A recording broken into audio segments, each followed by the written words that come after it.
ये कहानी एक गरीब ऑटो वाले की है जिसका नाम अमन था। वो अपने पत्नी और अपने बेटे के साथ रहता था। एक दिन उसकी पत्नी उससे कहती है, सुनिए जी, घर में खाने पीने का कुछ भी सामान नहीं है। ऐसा कब तक चलेगा? अब हम क्या खाएंगे? तभी अमन बोलता है, अरे क्या बताऊं, मैं खुद परेशान हूँ। पिछले कुछ दिनों से मुझे एक भी सवारी नहीं मिल रही है जिससे मुझे कुछ पैसे आए। फिर दूसरे दिन अमन दुखी होकर ऑटो चलाने चला जाता है। बहुत देर तक ऑटो चलाने के बाद भी अमन को सवारी नहीं मिलती है, तो वह थक हार कर ऑटो स्टैंड में चला जाता है और अपनी ऑटो वहां लगा देता है। तभी वहां पर एक आदमी आता है और अमन से बोलता है, अरे भाई, ये तुम्हारी ऑटो है क्या? तुम ही ये ऑटो चलाते हो? मुझे थोड़ा सा लिफ्ट दे दो। हाँ हाँ भाई, ये मेरा ही ऑटो है, मैं ही ऑटो चलाता हूँ। आओ भाई बैठो। जल्दी चलो भाई, मेरे पास समय बहुत ही कम है। फिर अमन उस आदमी को ऑटो में बैठा कर ले जाता है। कुछ देर के बाद अमन उस आदमी के पता पर पहुंच जाता है। ये लो भाई अपने किराए के पैसे। ऐसा बोलकर वो आदमी उस अमन को 100 रुपया दे देता है। उस 100 रुपए को देख अमन सोचता है, अब मैं इन 100 रुपए का घर का राशन लेकर जाऊं या गाड़ी में पेट्रोल डलवाऊं? मुझे कुछ समझ नहीं आ रहा कि मैं क्या करूं। फिर अमन ऑटो चलाते चलाते सोचता रहता है कि वो 100 रुपए का राशन ले या पेट्रोल। घर में सब बहुत भूखे थे और पेट्रोल डलवाना भी बहुत जरूरी था। वह सोचते सोचते गलती से अपना ऑटो एक महंगी कार को ठोक देता है। तभी उस कार का मालिक गुस्से में उस कार से उतरकर अमन से बोलता है, क्या रे, तूने मेरी कार को ठोक दी? अब इसका नुकसान कौन तेरा बाप भरेगा? तुझे पता है ये कार कितनी महंगी है? मुझे माफ कर दो भाई, मैंने गलती से आपकी कार को ठोक दिया। मैं बहुत ही परेशानी में अपना ऑटो रिक्शा चला रहा था और अचानक आपका कार सामने आ गया।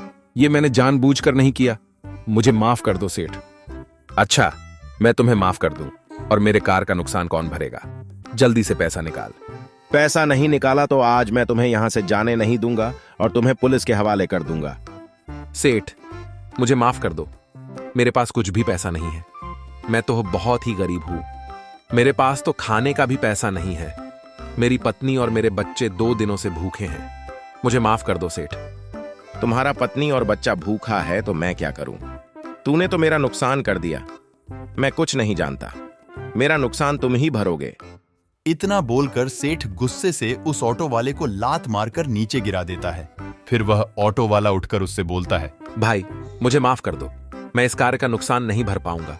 मेरे पास बिल्कुल भी पैसे नहीं हैं जिससे मैं आपका हर्जाना भर सकूं।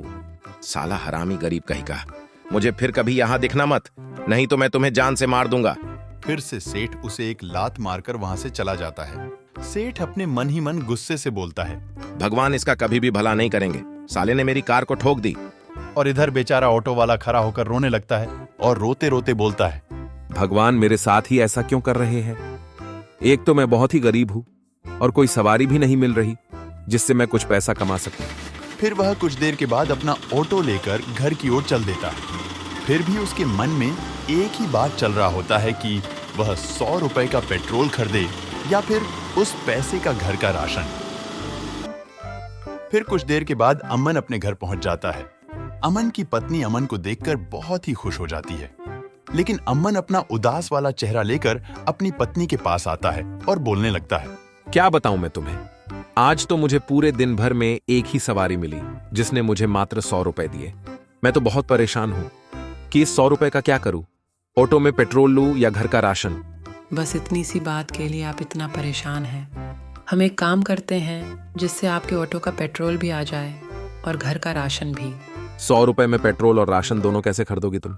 आप उस 100 रुपए में से 50 रुपए का पेट्रोल ले लो और मैं बाकी के 50 रुपए का घर का राशन ले लेती हूँ।